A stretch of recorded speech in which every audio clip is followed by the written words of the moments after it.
നമ്മുടെ പ്രിയപ്പെട്ട നമ്മെ വിട്ട് സ്വന്തം യാത്ര ചെയ്യുകയാണ്. ഈ സ്കൂളിൻ്റെ ഓഡിറ്റോറിയത്തിൽ കഴിഞ്ഞ 11 വർഷം എത്രയോ തവണ ഇവിടെ അസംബ്ലി നടത്തിയപ്പോഴും മറ്റു പരിപാടികൾക്കുമെല്ലാം 11 വർഷമായിട്ട് എൻ്റെ വീട് കഴിഞ്ഞ് കൂടുതൽ സമയം ചെലവഴിക്കുന്നത് സ്കൂളിലായിരുന്നു. അത് രണ്ടാമത്തെ വീടാണ്. നമ്മൾ ആഗ്രഹിക്കുന്ന പോലെ തന്നെ നമ്മുടെ ജീവിതത്തിൽ കാര്യങ്ങൾ സംഭവിക്കണം നമുക്കറിയാം. ഞാൻ 2 വർഷം ആയിട്ട് വന്ന സമയം മുതൽ ഞാൻ നോട്ട് ചെയ്തതാണ്. പേഴ്സണലായിട്ട് ഞാൻ സംസാരിക്കുമായിരുന്നു. അധികം സംസാരിക്കുന്ന സ്വഭാവമല്ല, ശാന്ത പ്രകൃതിയാണ്, ശാന്തശീലനായ ഒരു വിദ്യാർത്ഥിയായിരുന്നു. നല്ല കഠിനാധ്വാനിയാണ്. 10ാം ക്ലാസ്സിൽ കഴിഞ്ഞ വർഷം പാസ്സായപ്പോൾ ഞാൻ വ്യക്തിപരമായിട്ട് പ്രോത്സാഹിപ്പിച്ചു. അപ്പോൾ പഠനം നന്നായിട്ട് പഠിച്ച് നല്ല ഉയർന്ന മാർക്ക് വാങ്ങിയാണ് 10ാം ക്ലാസ്സിൽ പാസ്സായത്. വീണ്ടും 11ാം ക്ലാസ്സിൽ സയൻസ് ഗ്രൂപ്പിലൂടെ ചേർന്ന് ഉന്നതമായ ഒരു നിലയിൽ പഠിച്ച് പാസ്സാകുക ആഗ്രഹിച്ചുകൊണ്ടാണ് കഠിനാധ്വാനം ചെയ്തിരിക്കുന്നത്. അതിലുപരി ആത്മീയമായ ഉന്നതമായ ദർശനങ്ങളുണ്ടായിരുന്നു. കുറച്ച് സംസാരിക്കുന്നു, പുഞ്ചിരിയോടുകൂടി എല്ലാവരെയും സമീപിക്കുന്നു, എല്ലാവരെയും സ്നേഹിക്കുന്നു. എന്നാൽ ആവശ്യമില്ലാത്ത ഒരു മോശമായ വാക്കുപോലും അല്ലെങ്കിൽ മോശമായ കൂട്ട് കമ്പനി ഒന്നുമില്ല. ഒരിക്കൽ പോലും കണ്ടിട്ടില്ല. ഒരിക്കൽ പോലും ഒന്ന് വഴക്ക് പറയേണ്ട ആവശ്യം ഒരു കർഷക പോലും കൊടുക്കേണ്ടി വന്നിട്ടില്ല. അത് മാതാപിതാക്കന്മാരുടെ പുണ്യം. നല്ല മാതാപിതാക്കന്മാർ, പ്രാർത്ഥനാരൂപിയുള്ള സ്നേഹമുള്ള മാതാപിതാക്കന്മാർ, അവരെ വളർത്തി മാതാപിതാക്കന്മാരോട് വളരെ ചേർന്ന് നിന്നുള്ള ഒരു ജീവിതമാണ്.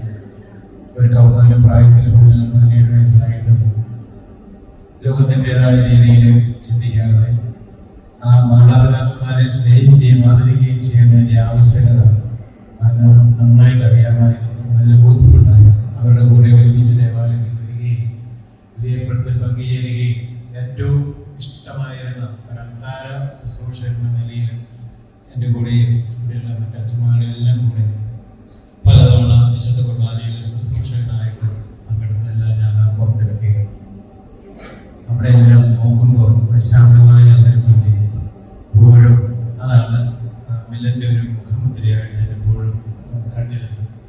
അതുപോലെ തന്നെ കഠിനാധ്വാനം ചെയ്യുന്ന ഒരു വിദ്യാർത്ഥി, ലക്ഷ്യബോധത്തോടു കൂടി നീങ്ങിക്കൊണ്ടിരുന്ന വഴി അല്പം പോലും തെറ്റാതെ ശരിയായ ദിശയിൽ സഞ്ചരിച്ചുകൊണ്ടിരുന്ന ഒരു പുണ്യസ്വരം എന്ന് ഞാൻ പറയുകയാണ്. ജീവിത വിശുദ്ധി നന്നായി കാത്തു സൂക്ഷിച്ച പ്രാർത്ഥനയുടെ രൂപയിൽ ആ പ്രാർത്ഥനയുടെ ശക്തി വളർന്നു വന്ന് ജീവിച്ച, അങ്ങനെ ജീവിച്ച് ഈ 17ാമത്തെ വയസ്സിൽ തന്നെ കർത്താവ് അവരെടുക്കുകയും ദേവാലയത്തിൽ വെച്ച് തന്നെ ദേവാലയം നമുക്കറിയാം സ്വർഗത്തിലേക്ക് എടുക്കപ്പെടുന്ന നമ്മൾ കാണുന്നുണ്ട്. ഹെനോക്ക്, മോശം ഒക്കെ സ്വർഗത്തിലേക്ക് എടുക്കപ്പെട്ടെന്നൊക്കെ നമ്മൾ അതിൽ വായിക്കുന്നുണ്ട്. ഇവന് ഏറ്റവും പ്രിയപ്പെട്ട ദേവാലയത്തിൽ അവിടെയായിരുന്നപ്പോൾ ഡൽഹിയിൽ പ്രാർത്ഥന ചൊല്ലിക്കൊണ്ടിരിക്കുന്ന സമയത്ത് തന്നെ കർത്താവ് അവരെ വിളിച്ച് കൊണ്ടുപോയി. അതാണ് നമ്മുടെ വലിയ ആശ്വാസമാണ്.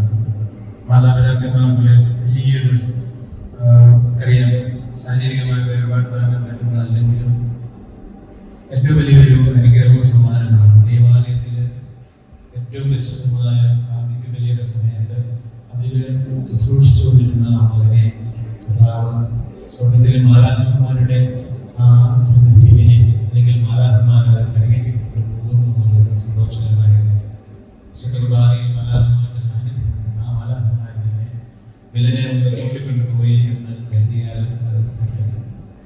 അങ്ങനെ അപ്രതീക്ഷിതമാണ്. നമ്മുടെ മാനുഷികമായി ചിന്തിക്കുമ്പോൾ ഒരിക്കലും നമുക്ക് ഉൾക്കൊള്ളാനായിട്ട് സാധിക്കില്ല. വിശ്വാസത്തിന്റെ കണ്ണുകളിൽ കാണുമ്പോൾ വലിയൊരു അസുലഭമായ നിമിഷമാണ്. മാതാപിതാക്കന്മാരും ഒരുമിച്ച് പള്ളിയിൽ കുർബാനയിൽ പങ്കെടുക്കുമ്പോഴും സ്വന്തം മകനെ ആ ദേവാലയത്തിൽ സമർപ്പിക്കുകയാണ്. അവരുടെ അമ്മയുടെ മടിയിൽ നിലവെച്ച് അവനെ ദൈവത്തിന് സമർപ്പിക്കുന്ന ആത്മീയതയുടെ കണ്ണിനെ കാണുമ്പോൾ വളരെ മനോഹരമായിട്ടുള്ള ഒരു ചിത്രമാണ് സംശയം. അപ്പോൾ നമുക്ക് വേണ്ടി കുടുംബങ്ങൾക്ക് വേണ്ടി എല്ലാം പ്രവർത്തിക്കുവാനും നല്ലൊരു മാതൃക നൽകിക്കൊണ്ട് ബഹളങ്ങളില്ലാത്ത, ആരവങ്ങളില്ലാത്ത, ശാന്തത നിറഞ്ഞ ഒരു ജീവിതത്തിന്റെ ഉടമ എന്ന നിലയിൽ എങ്ങനെ ശാന്തനായിട്ട് ജീവിക്കുവാനും ആത്മീയതയുടെ നിറവിൽ അല്ലെങ്കിൽ ആത്മീയതയുടെ പാതയിൽ വളരുവാൻ കഴിയുമെന്ന ഒരു മാതൃക കാണിച്ചുകൊണ്ടാണ് മിലന നമ്മിൽ നിന്ന് കടന്നു പോകുന്നത് എന്ന് എനിക്ക് ഒരു വ്യക്തമായിട്ട് എന്നോട് സംസാരത്തില്ലെങ്കിൽ ഞാൻ വിളിച്ചു നിർത്തി സംസാരിക്കുകയാണ്. ഇവിടെ ബാസ്കറ്റ് ബോൾ കളിക്കുമ്പോൾ അവിടെ തട്ടിക്കൊണ്ടിരിക്കുമ്പോൾ അധികം കളിക്കുകയില്ലെങ്കിൽ ചിലപ്പോഴും ബോളൊക്കെ തട്ടിക്കൊണ്ടിരിക്കുമ്പോൾ ഞാൻ അടുത്തിയത് വർത്താനൊക്കെ പറഞ്ഞ് വർത്താനം പറയിപ്പിക്കാൻ കുറച്ചുകൂടി ഞാൻ ശ്രദ്ധിക്കാറുണ്ട്. എന്നോട് നിർത്താൻ പറയുമായിരുന്നു, ഒരു ഫ്രീഡം.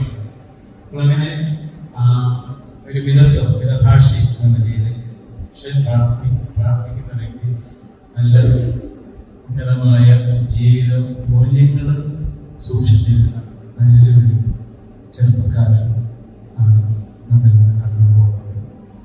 വലിയ നഷ്ടമാണ് കുടുംബത്തിനും സമൂഹത്തിനും. പക്ഷേ ദൈവത്തിൻ്റെ ആ പരിപാലനയിൽ അവന് വിശുദ്ധിയുള്ള പരിമളം പരത്തുന്ന, വിശുദ്ധിയുടെ പരിമളം പരത്തുന്ന ആ മാലാഖമാരുടെ കൂടെ എന്നെന്നും മാറട്ടെ ആണ് എന്ന് വിശ്വസിക്കുകയും പ്രാർത്ഥിക്കുകയും ചെയ്യുന്നു. മാതാപിതാക്കന്മാരുടെ വേദനയും